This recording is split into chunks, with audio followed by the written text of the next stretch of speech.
Hello and welcome again to another episode of VHS Era.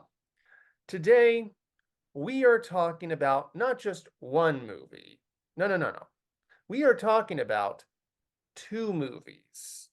Two big blockbusters that, despite how big they were, or maybe because how big they were, Warner's decided not to put too many previews on both of them. Maybe it's because they were too long. Who knows? But they're both significant blockbusters that, in a way, kind of helped shepherd the superhero movie boom we have today. We are looking at the VHS openings for the first Tim Burton Batman movie, Batman '89, and the second, not the second, sorry, Sequel. yes, and the third sequel to the Tim Burton Batman '89 movie, which was not directed by Byrne himself, but Joel Schumacher. So we are looking at the first Tim Burton Batman movie today and the first Joel Schumacher Batman movie today, Batman Forever. And weirdly enough, of these four Batman movies, it's funny how both of them, like, they had to switch directors. Well, okay, so they had to switch directors because people like the first one had mixed feelings on Batman Returns, so they brought in Joel Schumacher. Batman Forever was not a critically lauded movie, but people thought it was at least okay. And then came Batman and Robin, and we know what happened there. But to help me look at the VHS openings for these two movies, I am bringing on someone who actually has a little bit of history with Batman in that he was on a Batman show, Gotham. Today I am talking to actor Avery Mason. What's Now, up, man? hey, now, Avery, I'm kind of wondering, like, before you were cast in Gotham, what was your, like, were you a big Batman fan beforehand? Oh, yeah, absolutely. I love Batman. It was one of the first superhero movies that I saw that I actually liked. A lot of people talk about, well, what about Christopher Reeves and Superman? I'm like, Superman was one thing, but he was too clean cut. It didn't look like he worked out. Superman should not look like he does Pilates. Superman should look like he lifts tanks. Okay. This superhero, Batman, that came out was accurate. The mood of the whole Gotham City was great. Like I loved it. I loved Tim Burton's version of it. I loved it.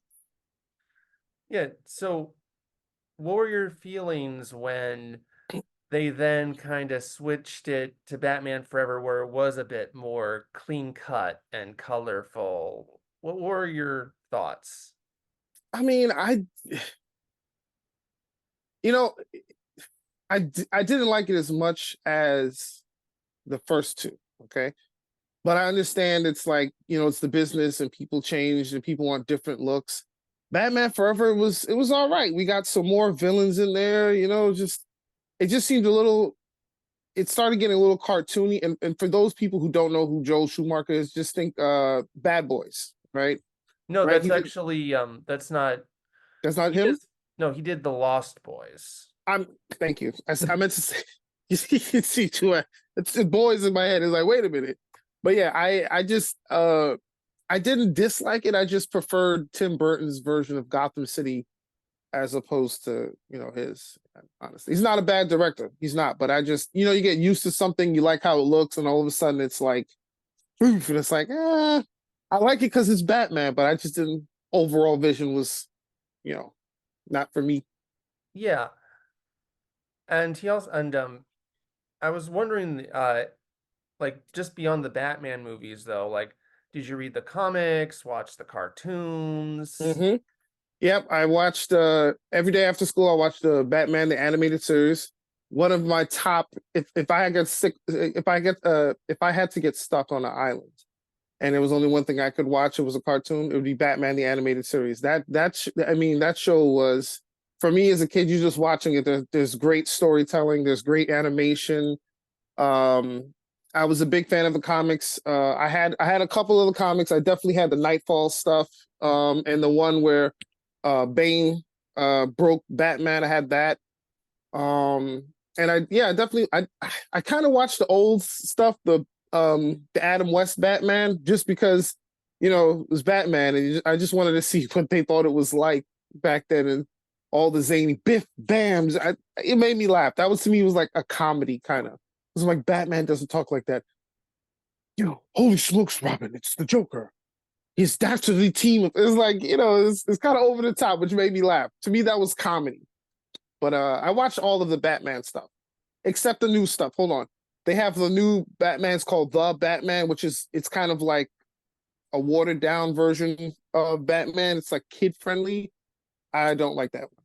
It's not as edgy. I like edge. I wouldn't say the Robert Pattinson movie is actually watered down or kid No, friendly. I no, no, haven't no, seen it. no, no, no, no, no. The cartoon. Not. Oh, I like the Robert Pattinson one. It was kind of cool. There's a cartoon called The Batman, which I think it's on like Nickelodeon or one of those kids channels, and mhm. I watched it just to get an idea of what this generation's version of Batman, the animated stuff, was like, and Oh, I think I know what you're talking about. It came out. yeah, I don't think it was actually. I don't think it's recent. I think it came mm-mm. out like in the mid It's 2000s. yeah, it's an old one.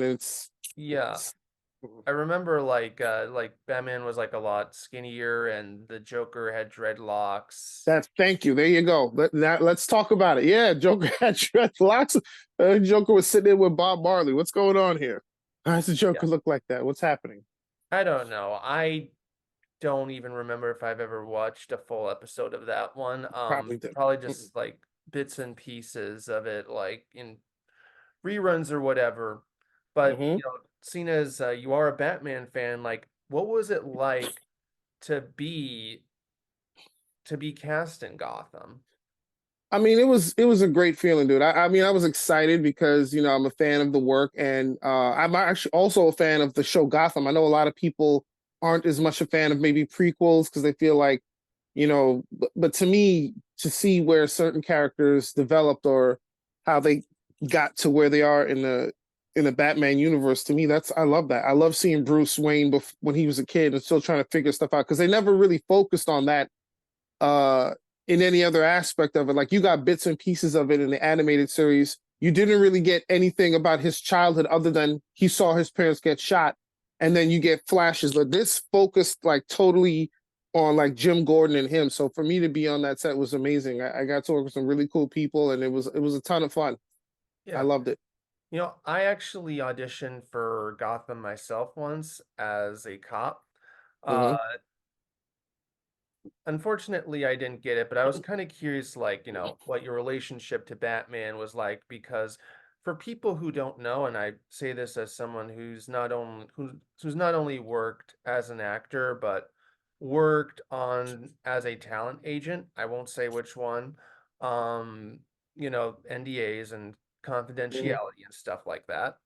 But but like even though there are always actors like wanting to be submitted for roles or wanting to be submitted for specific roles they hear about that they are like in franchises that they're passionate about, think would be really great for them. Mm-hmm. It's always up to the casting directors and the producers and the just the team behind the movie, Mm-hmm. like who gets to not only get the part but Who get gets the funded audition? Yeah. as well. So, even if someone wants like this big role in this franchise and they ask their agents to get it for them, it's not a guarantee they'll get that audition.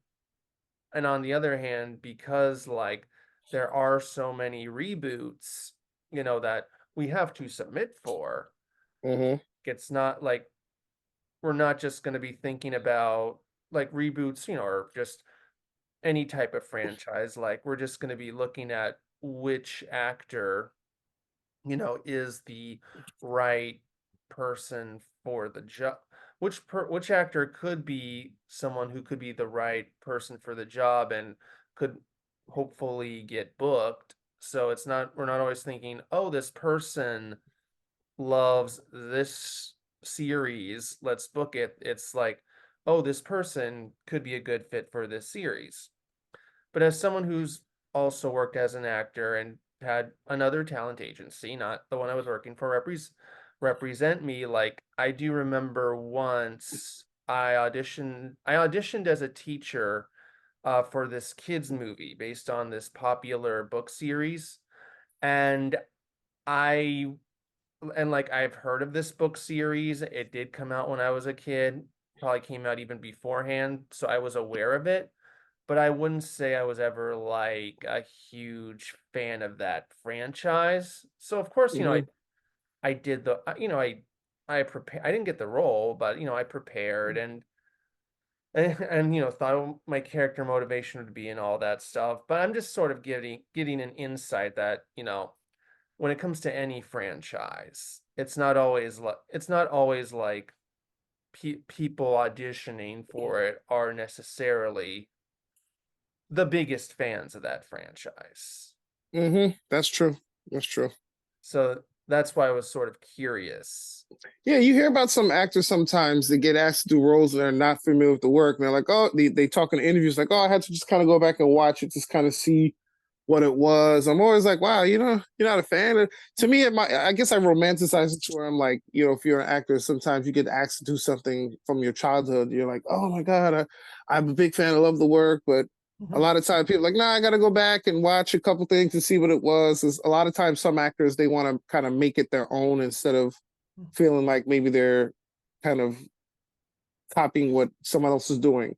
Like Mhm. when Heath Ledger played the Joker, I remember him. He was in an interview. He was saying how he asked Jack Nicholson about it, and Jack was like, "Be careful, it can really absorb you," or something like that. But he really seemed to make that Joker his own. Like I didn't know if he was familiar with it, or not. But I mean, he did a great. Uh, his version of the Joker is one of my favorites after Jack Nicholson. Sorry, I know a lot of people don't agree with that, but I love Jack Nicholson as a Joker. I loved it. Yeah. Yeah, but just in general, like it's not always like just fans being cast in franchises. Like Hmm. I know the new Snow White has gotten in trouble because she literally said in an interview like, I'm not the biggest fan of the original Snow White movie. I think the prince is kind of stalkery and it's like and people have shat on her for that, and it's like, okay, it's a movie that's almost 90 years old. That's right. It was Years a different time. Yeah, like and people are and like you have to like people are gonna say what didn't work, what doesn't work in the modern context. Like That's right. it's like what people have been saying it's dated since the 60s probably, Yeah. not earlier. But you know what? Let's go back to Batman because and watch not just one, but two VHS openings for Batman movies. Wrap up the holidays with the perfect gift. Give them what they want. The movie of the decade. Who's this guy? The smash hit of the season. I'm Batman. Can somebody tell me what kind of world we live in where a man dressed up as a bat gets all of my press? Batman on video cassette. The gift you want to give. The gift they want to get. Specially priced at stores everywhere. Hello. Gotham Corner Store? Yes, we seem to be down to our last Diet Coke. A gentleman is on his way to pick some up. Just look for a black car. No, this black car will be rather difficult to miss. And by the way, the gentleman is usually in quite a rush. Just for the taste of it, Diet Coke. For for Batman 89, we begin with a pretty fun commercial. Looking at it again, putting the cape on the Diet Coke can is a bit cheesy, and it feels like something out of the 60s Batman show.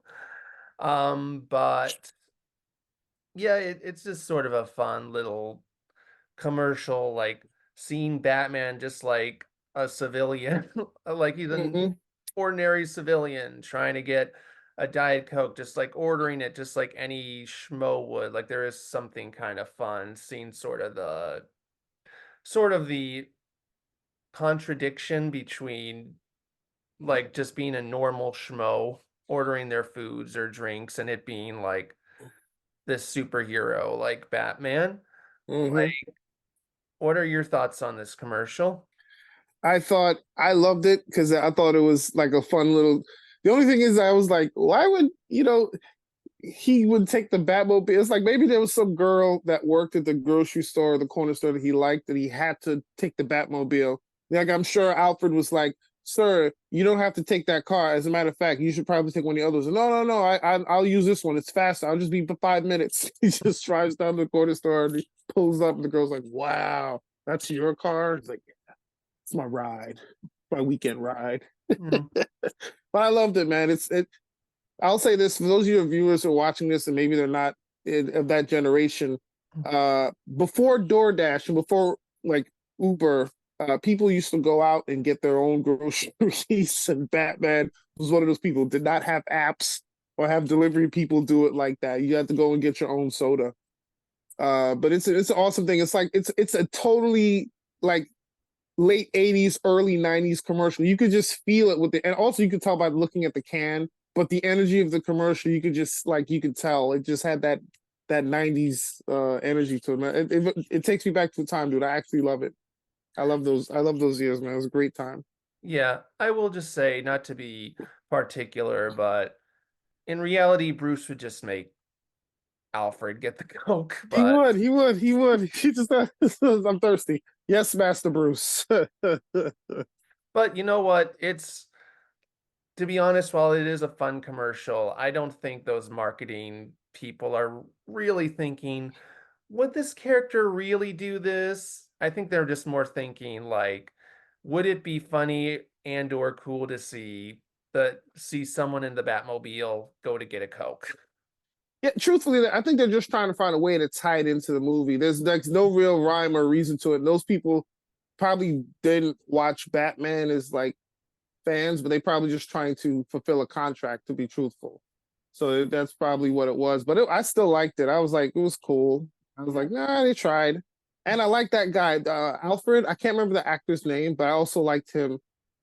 He came off to me very warm. He didn't Yeah. seem like the Alfred that they're trying to do the prequel for now, the Pennyworth, the one that was this action hero. He's just takes care of home, make sure the tea is hot, make sure there's lemon in it.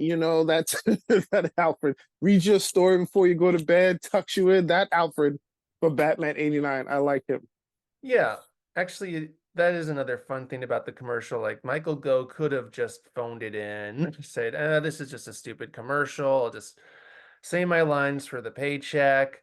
But nope, he committed to the character even for this brief, less than 30-second spot, Mm-hmm. which is commendable for him. And of course, we know why we never actually saw Batman. Michael Keaton was asking price was probably a bit too big. Yeah, he couldn't afford it for a Coke commercial. No way. Hold it! Hold it right there! Let's see if you're really ready to watch this movie. Okay, popcorn? Check. Soft drink? Check. Warner Brothers ball cap? Aha! You can't watch a Warner Brothers movie without a Warner Brothers ball cap. Listen, Doc, what if they ordered a Warner Brothers ball cap so they had it next time? Well, Here's all you have to do, folks. Just send for this. A new Warner Brothers catalog. Use it to order your Warner Brothers ball cap. And while you're at it, you can order stuff like T-shirts, posters, movie books, ties. That's neckties.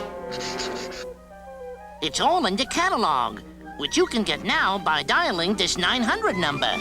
So when you get a chance, call... No, they have to call now. They can't watch the movie until they order their new catalog. You're despicable.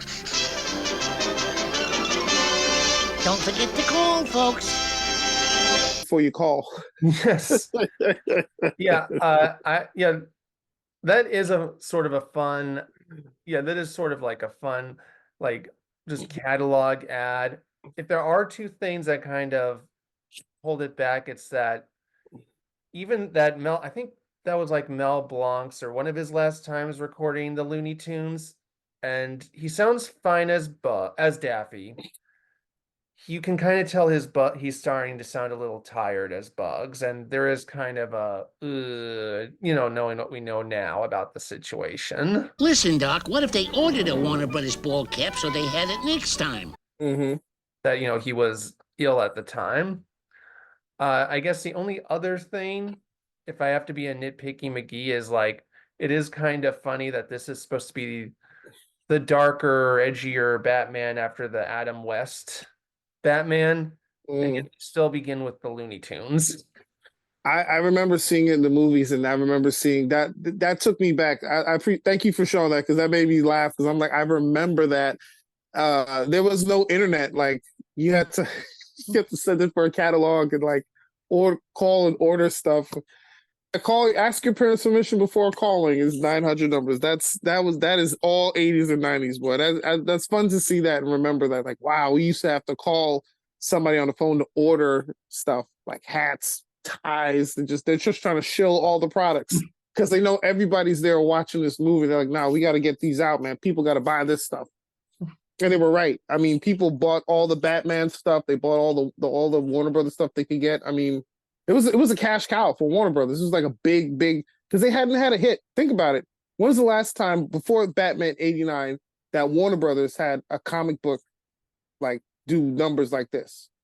Outside of, I'm not even talking Christopher Reeve Superman. Between Superman and Batman, I can't think of an IP that hit this big. Yeah, not really. Warner Brothers or DC. Not the Flash. I think they did a Swamp Thing, a low budget thing. None of it was good. Batman was the first one that kind of turned it around for Warner Brothers. The criminal in question is accomplice in crime, a woman in danger, a partner in training, a hero in black. The adventure begins. Val Kilmer, Tommy Lee Jones, Jim Carrey, Nicole Kidman, Chris O'Donnell. Batman Forever. Wow. Okay. Available now on video, November 95. They just flashed that. No fanfare. No graphics. Just slapped it on there. Yeah, like we made fun of we did the South Park movie. And we did the same thing. And this also had like a phoned in coming soon to theaters. Like even that opening, like it at least put it on for more than a second. And at least they went to the trouble of hiring a narrator. Here they couldn't even do that. No, it was just, hey, we forgot to tell people it's going to be on video. All right, just throw a cutscene in there and no date, just November 95. It'll show up. The fun is back. Woo! Willy's back. And this time, he's brought the whole family. If they swim out of the code, they're gonna swim right into the oil. They die. It's gonna be okay, I promise. I'm gonna get you out of here. Free Willy 2, The Adventure Home.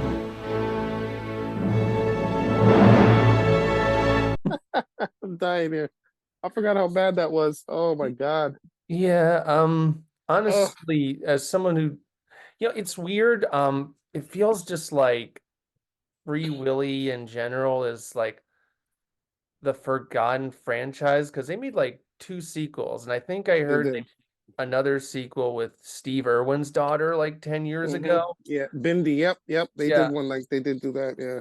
Yeah, but it's so weird. Like people I think if you run into the average person on the street and ask them if they even knew Free Willy was a franchise, Nope.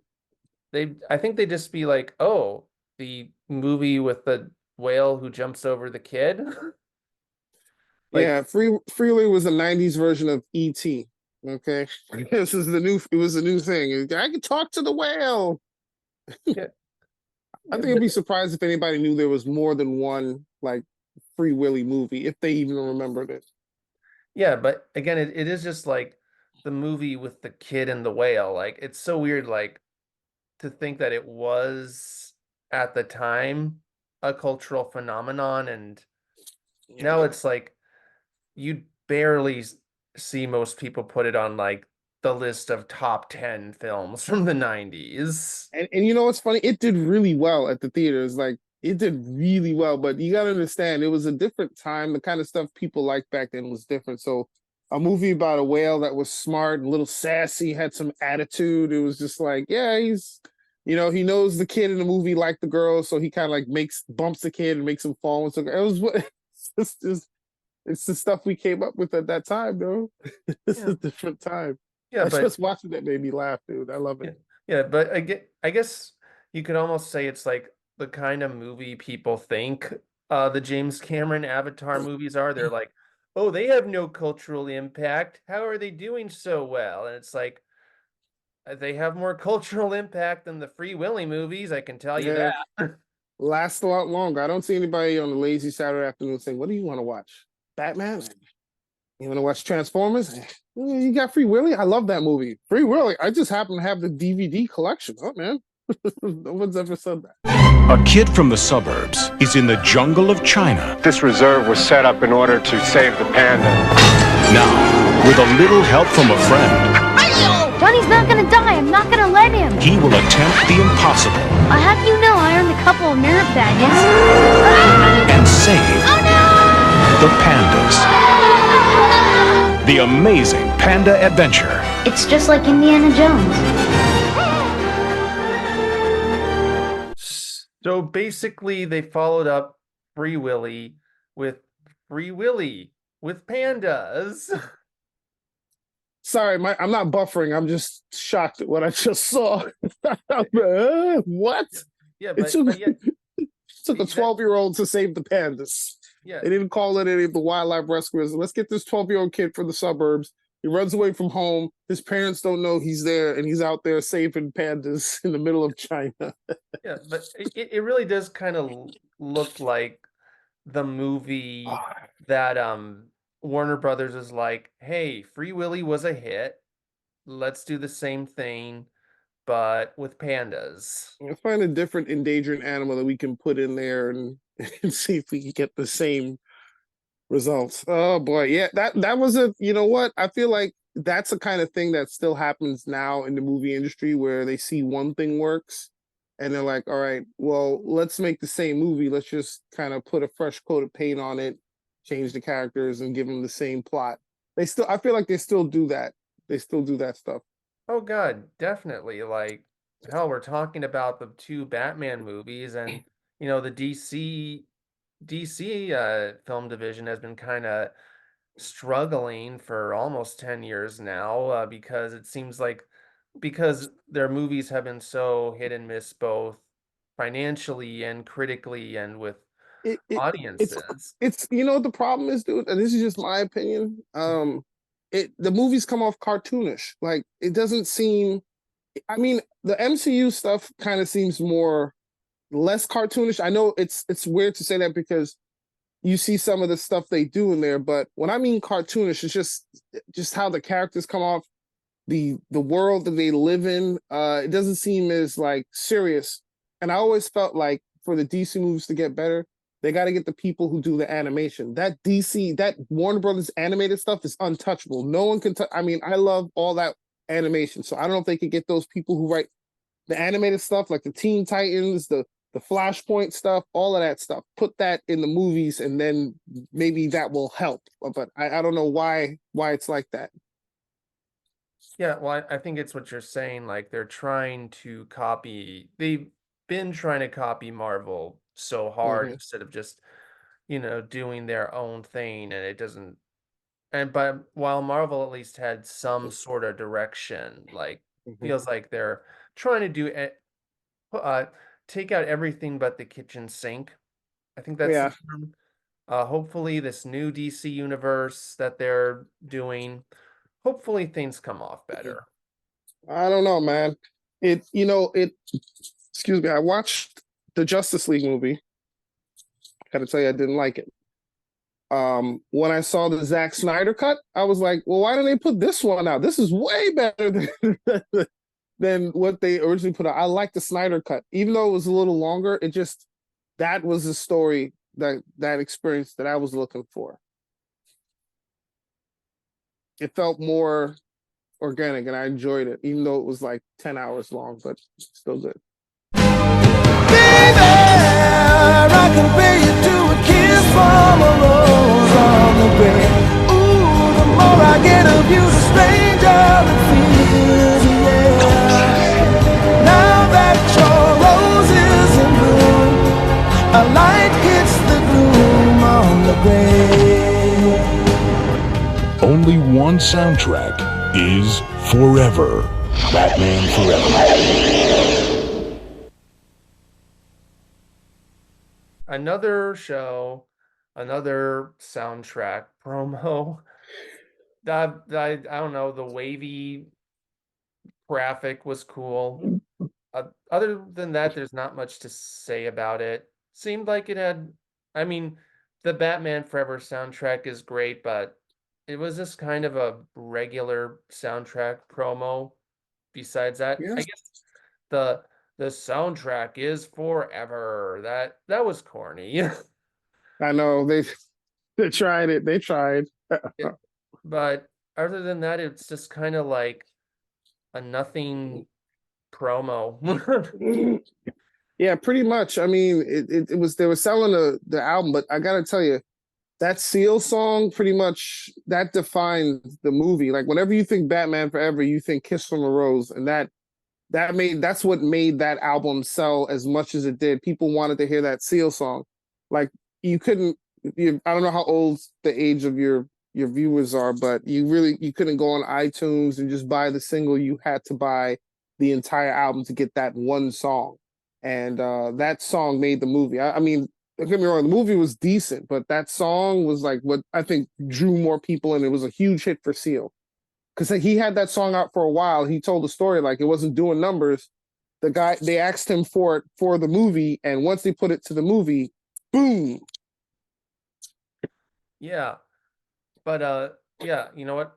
I don't know who's watching this exactly, but I can tell you that, even I remember like the the age before iTunes, before when you had to go out and buy a CD. Funnily enough, I did that with, I think it was the third Austin Powers movie when I had seen Oh it. yeah? Yeah. What was your favorite place to go and buy music at? Where was your favorite place? I gotta be honest, I'm not too much of a music person. I don't know why that was like something I felt the need to buy after watching Austin Powers and Goldmember. Because I'm actually not much of a CD collector. I was more of a DVD collector. Okay. But when it came to physical media. But now is the ending. Now is the end. Now we're at the end of the show. And it is time to rate both VHSs with stay through the previews or skip to the feature.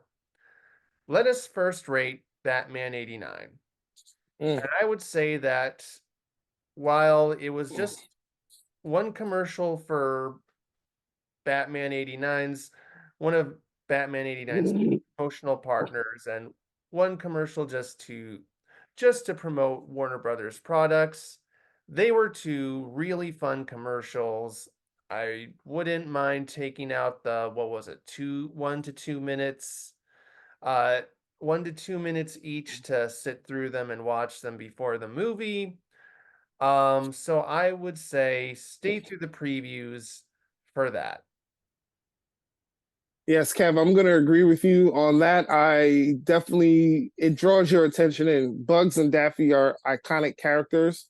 And even Alfred, what was the actor's name? You said it earlier. Michael The guy, Go. Michael Go. Even him, putting him in there, he moves numbers, man, and he's the guy, and you get a little taste of the movie, and then you get to see Daffy and Bugs, and you're like, you're entertained. You probably got your kids there because it's Batman, so you bring your kids with you to watch, and Bugs and Daffy, you get their attention, and they're elbowing mom and dad, hey, buy the catalog, I want that. So yeah, I'd definitely sit through it. Definitely a watcher. Mm-hmm. Now, when it comes to Batman Forever, you mentioned that the kids would be watching, and one thing that made Batman Forever go into the go into the direction it did was that people thought Batman Returns wasn't kid friendly enough, so they went into a lighter, softer direction. And you can see that in this VHS opening by having the only two trailers be Free Willy 2 and a Free Willy wannabe. A panda adventure.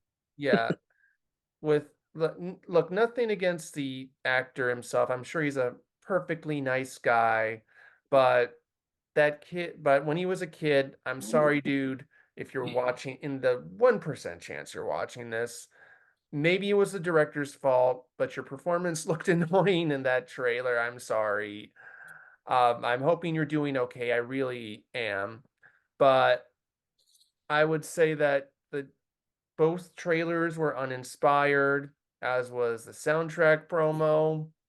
So when it comes to the opening for Batman Forever, I would say, even though I am not the biggest fan of Batman Forever, though it's been like 10 plus years since I've watched it, I would say skip to the feature. Kev, I'm gonna have to agree with you on this. I mean, for me, they almost saved themselves with the music promo, because at that time, yeah, I liked Offspring, I liked Method Man, I liked Seal, but there wasn't enough there. Like, I would have gone to the bathroom when the Free Willy stuff started. And I'm not gonna lie to your listeners, I did watch the first Free Willy, and I thought it was okay, but to sit through those two nausea-inducing, promos, I was like, yeah, I'm gonna get some popcorn. I'll be right back, and I'll come back just in time for the first few chords of the Batman orchestra stuff to start. Like that stuff, I would have come in just in time for that. Yeah. So anyway, Avery, do you have anything to plug? I absolutely do have a few things to plug, and thank you for asking, guys. If you want to keep up with me, I also do stand-up comedy, and I have my own podcast with a friend of mine who's also a stand-up comic. His name is Phil Hunt, and it comes out every week. It's called I Don't Know Though. It's basically an advice show where we take advice from a comedic perspective. We also talk about pop culture and sports. It's nothing serious. It's just something you can listen to on a drive into work, have a good laugh, turn it off, and you keep on with your day. Please check it out. It's available on YouTube and wherever you get your podcast. That means Spotify, iTunes, Amazon Prime, YouTube Music, wherever. And keep up with me on Instagram, Avery Mason Official, website, averymasonofficial.com. Okay. Well, thanks again, Avery, for coming on to the show. Thank you for having me. You're welcome. And next time, we are going to be talking about something a little on the fabulous side. And I'm not talking about the ambiguously gay duo. No, I'm talking about the straight out of the closet duo of Robin Williams and Nathan Lane in The Birdcage. I will see you then, everyone.